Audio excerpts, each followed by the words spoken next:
വെള്ളാറപ്പാടത്തമ്മ, തുമ്പോളി മാതാവ്, വിഴിഞ്ഞത്തമ്മ, അതുപോലെ തന്നെ വേളങ്കണ്ണി മാതാവ്, ഈ ഇന്ത്യയുടെ എല്ലാ അതിരുകളിലും ഈ വിശ്വാസ സമൂഹം മാതാവിന്റെ തിരുസ്വരൂപം സൃഷ്ടിച്ചിരിക്കുകയാണ്.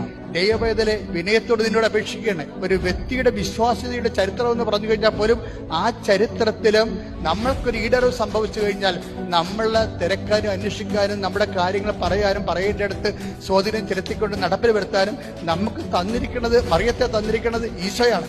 ഈശോ മറിയത്തെ തരുമ്പോൾ അവൻ നഗ്നനായിരുന്നു. ഈശോ നമ്മ മറിയത്തെ തരുമ്പോൾ അവൻ രക്തപങ്കിലായിരുന്നു. അവനൊരു കുറച്ചിയായിട്ട് പിറകെ തൂങ്ങുന്ന സമയത്ത് ഇല്ലാത്ത ശ്വാസം ഉണ്ടാക്കിയാണ് പറഞ്ഞ് this is to behold your mother, ഇതാണ് നിന്റെ അമ്മയെന്ന് പറഞ്ഞാൽ യേശുക്രിസ്തുവിന്റെ വിശുദ്ധമായ രക്തത്തെ മുക്കിയിട്ട് നമുക്ക് അമ്മയെ ഏൽപ്പിച്ചു തന്നിട്ടുണ്ടെങ്കിൽ അത് അന്ന് മുതൽ യോഹന്നാൻ പറയും, അന്ന് മുതൽ ആ ശിഷ്യൻ അവളെ സ്വന്തം ഭവനത്തിൽ സ്വീകരിച്ചിട്ടുണ്ടെങ്കിൽ ആ സ്വന്തം ഭവനം എന്താണെന്നുള്ളത് മനസ്സിലാക്കണം.